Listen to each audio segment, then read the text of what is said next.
क्या हुआ क्या? कुछ नहीं हुआ, बस रास्ते में नमाज पढ़ने का पहली जुमा था, ऐलान हुआ कल ऑफिशियली कॉन्फ्रेंस करके बोला, प्रेस कॉन्फ्रेंस करके, तो एक दिन में जो अमल होना था जितना कोशिश किया गया हुआ, आइंदा जुमा से पूरी तौर पे होगा।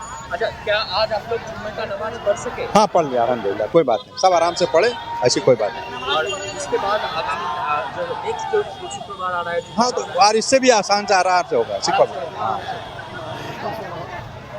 आज सब ठीक क्या हुआ? हाँ सब आराम से हो गया है, बस थोड़ा बहुत सा हंगामा हुआ है, पुलिस आई है उसको कॉपरेट कर दे रहे हैं, क्या समझे? कोऑपरेट किया? हाँ पुलिस पूरा कॉपरेट कर रहा है। तो इसके बारे में आपको क्या? बस शुभेंदु चाचा से दरखास्त करेंगे कि पुराना बीता हुआ सब हटाइए, नया अमन शांति से चल रहा है वैसे चलाइए, और क्या। একদমই কিন্তু দেখো যেটা বলছে যে একবার মুখ্যমন্ত্রী শুভেন্দু অধিকারী তার কাছে কিন্তু সংখ্যালঘু সম্প্রদায় তারা অনুরোধ করছেন যে যাতে শান্তি এবং আমান এটা যাতে বজায় থাকে সেইটা কিন্তু তারা বলছেন, এবং যেভাবে যেমনটা চলতো সেইটা যাতে আবারও একই অবস্থায় ফিরিয়ে নিয়ে আসা যায় সেই কিন্তু দাবি কিন্তু রাখছেন। রাহি অনেকে দেখো এটাও বলছেন, যেরকম শুনতে পারলাম সেটা বলছেন যে গতকাল নোটিফিকেশন তারা দেখতে পেয়েছেন, আজকে জুম্মা ছিল সেই কারণে হয়তো একটু সিচুয়েশন এরকম হয়েছে, কিন্তু পরের শুক্রবার থেকে মানে নেক্সট শুক্রবার বা নেক্সট জুম্মাবার থেকে বলছেন যে অনেকে আবার স্বাভাবিক হয়ে যাবে। তার মানে এই রকম রাস্তার ওপরে নামাজ পাঠ তারা করবেন না, তারা মসজিদের ভেতরেই নামাজ পাঠ করবেন। বেশিরভাগ মুসলিম ধর্মপ্রাণ মুসলিম তারা কি এইটাই বলছেন যে এরপর থেকে নামাজ পড়া হবে, জুম্মার নামাজ পাঠ করা হবে মসজিদের ভেতরেই, রাস্তা অবরোধ করে বা রাস্তা ব্লক করে সেটা হবে না? দেখো এই বিষয়ে কিন্তু এখনো স্পষ্ট সেভাবে কিছু বলা হচ্ছে না, তবে বিভিন্ন মানুষ তারা কিন্তু ভিন্ন ভিন্ন মত রাখছে। যেমন একদিকে আমরা প্রথমে যার সাথে কথা বলছিলাম সে বলছে যে কেন তারা জুম্মাবারে নামাজ পাঠ করবে না, এটা তাদের একটা অধিকার, এরকমটা তারা বলছে। আবার অন্যদিকে আরেকজনের সাথে কথা বললাম, সেও আবার অন্য কথা বললো, সে বলছে যে আমরা মসজিদের ভেতরে নামাজ পড়তে পারি, মসজিদের ভেতরে পড়বো, যদি প্রয়োজন পড়ে রাস্তায় পড়বো না। তো ভিন্ন মত রয়েছে যে এখানকার যারা সংখ্যালঘু সম্প্রদায় রয়েছেন তাদের মধ্যে। তবে আসলে কি হতে পারে বা আদপে কি হবে তার দিকে কিন্তু এখনো নজর রাখতে হবে, কারণ এই যে রাজাবাজার এলাকা, এই রাজাবাজার এলাকার কিন্তু একাধিক ইতিহাস রয়েছে, একাধিক ইতিহাসের সাক্ষী রয়েছে। তবে মানুষজন যেটা দাবি করছেন শুভেন্দু অধিকারীর কাছে যে যাতে পরিস্থিতি যাতে স্বাভাবিক হয়ে যায় সেই দাবি কিন্তু তারা জানাচ্ছেন। তবে এখন দেখার কি হয়।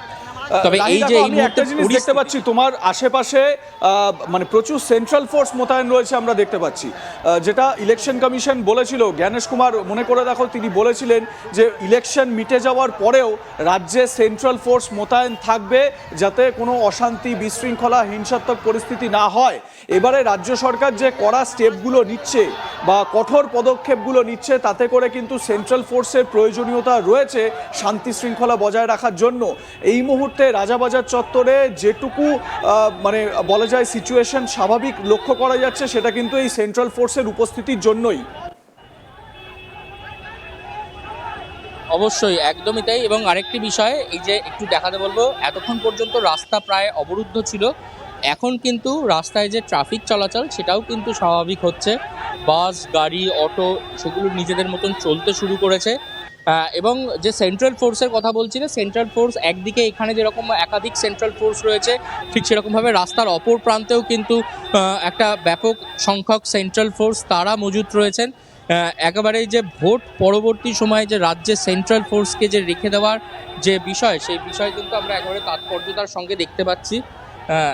এবং এই সেন্ট্রাল ফোর্সরা এখানে রয়েছেন বলে কিন্তু কোথাও দাঁড়িয়ে এই সেই পরিস্থিতি হাতের নাগালের বাইরে কিন্তু যেতে পারেনি, কারণ যে কঠোর যে নিরাপত্তা বলা হয় সেই নিরাপত্তা বলয় কিন্তু আরও কঠোরতম করা হয়েছে। এবং যদি লিসনকে দেখাতে বলি, এই যে রাজাবাজারের যে চার মাথার মোড়, এই যে চার মাথার মোড়ে আমি দাঁড়িয়ে, আমার ডান হাতে যে রাস্তাটা ঢুকে যাচ্ছে এই রাস্তাতেই রয়েছে কিন্তু মসজিদ যেখানে নামাজ পড়া হয়, এবং এই রাস্তাটার মধ্যেই কিন্তু বসে এতদিন নামাজ পড়া হচ্ছিল, এবং আজও এই রাস্তাতেই নামাজ পড়া নিয়েই কিন্তু এই যে যত গণ্ডগোল, সেই গণ্ডগোলের সূত্রপাত। তবে আজ যারা বলছেন তারা নামাজ পড়েছেন এবং আগামী দিন তারা এই নামাজটা পড়তে পারেন কিনা সেটার দিকেই তারা নজর রাখছেন, এবং তারা কিন্তু বলছেন, যারা মুসলিম সম্প্রদায়ের মানুষরা রয়েছেন তারা বলছেন যে তারা এই নামাজে অংশগ্রহণ করবেন কিছু সংখ্যক মুসলিম আবার তারা এটা বলছেন যে তাদের যদি এখানে নামাজ পড়তে না দেওয়া হয় তারা বা মসজিদের ভেতরে যেভাবে তারা নামাজ পড়েন সেভাবেই নামাজ পড়বেন। তবে এই যে বর্তমান রাজ্য সরকার যা যা নির্দেশিকা জারি করেছিল সেই নির্দেশিকা মেনেই কিন্তু একেবারে পুলিশ তারা কিন্তু পদক্ষেপ নিয়েছে। সেন্ট্রাল ফোর্স মজুদ রয়েছে, ব্যাপক আকারে সেন্ট্রাল ফোর্স মজুদ রয়েছে এবং কোথাও দাঁড়িয়ে এই সেন্ট্রাল ফোর্সটা ছিল বলেই কিন্তু এই পরিস্থিতি সেটা হাতের নাগালের বাইরে বেরিয়ে যেতে পারেনি এমনটা কিন্তু জানা যাচ্ছে। এবং একেবারে যদি দেখা যায় যে শুধুমাত্র সমস্যা যে জায়গার সমাধান করেছেন এমনটা না, একেবারে রাস্তায় দাঁড়িয়ে কিন্তু সেন্ট্রাল ফোর্সকে দেখা যাচ্ছে যে বাঁশি বাজিয়ে তারা কিন্তু একদম ট্রাফিককে স্বাভাবিক করছেন।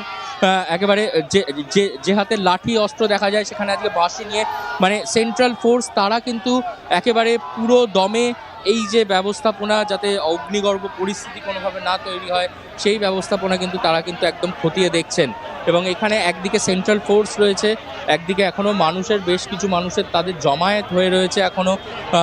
কি হয় বা পরিস্থিতি কোন দিকে গড়ায় সেই দিকে নজর রাখা হচ্ছে, কারণ এই কিছুক্ষণ আগে পর্যন্ত এই পরিস্থিতি সেটা কিন্তু একদম নাগালের বাইরে বেরিয়ে গিয়েছিল। তবে এখন রাস্তাঘাট স্বাভাবিক হয়েছে। সেন্ট্রাল ফোর্সকে দেখা যাচ্ছে বাঁশি বাজিয়ে তিনি ট্রাফিক নিয়ন্ত্রণ পর্যন্ত করতে, কারণ ট্রাফিক জাম হয়ে গিয়েছিল। এখন রাস্তাঘাটে গাড়ি চলাচল স্বাভাবিক হয়েছে। যেভাবে সিটি পুলিশ তারা রয়েছেন সেভাবে সেন্ট্রাল ফোর্স তারাও একেবারে ট্রাফিক সামলানোর দায়িত্ব নিয়েছেন। মানে মোটের ওপরে শহর কলকাতাকে শান্ত রাখতে সব রকমের চেষ্টা চালানো হচ্ছে প্রশাসনের তরফ থেকে। বেশ, তুমি আমার সঙ্গে থাকো রাহি, আবারও তোমার কাছে আসছি, কিন্তু আমাদের কাছে যে ভিজুয়ালটা রয়েছে আপনাদের দেখাবো। যেই মুহূর্তে অশান্তি একেবারে দানা বাঁধে, তুমুল আকার ধারণ করে, মুসলিম জনতা তারা ক্ষিপ্র হয়ে ওঠেন রাজাবাজারে যখন তাদেরকে বলা হয় যে রাস্তার ওপরে নামাজ পাঠ করা যাবে না, সেই মুহূর্তের ভিডিও আমাদের সামনে আছে। একটু ফুল স্ক্রিনে আপনাদের দেখাই সেই মুহূর্তের ছবিটা। मस्जिद कमेटी से बात किया रात में 2 बजे। बात करके आया। मैं कुछ नहीं जानता। बात पे कहा दो।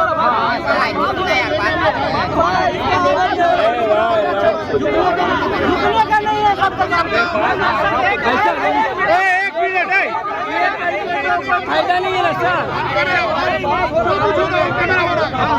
कोई बात नहीं सर। हम लोग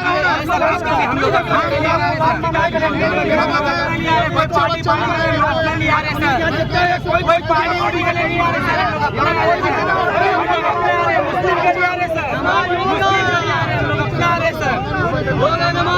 पानी का लेने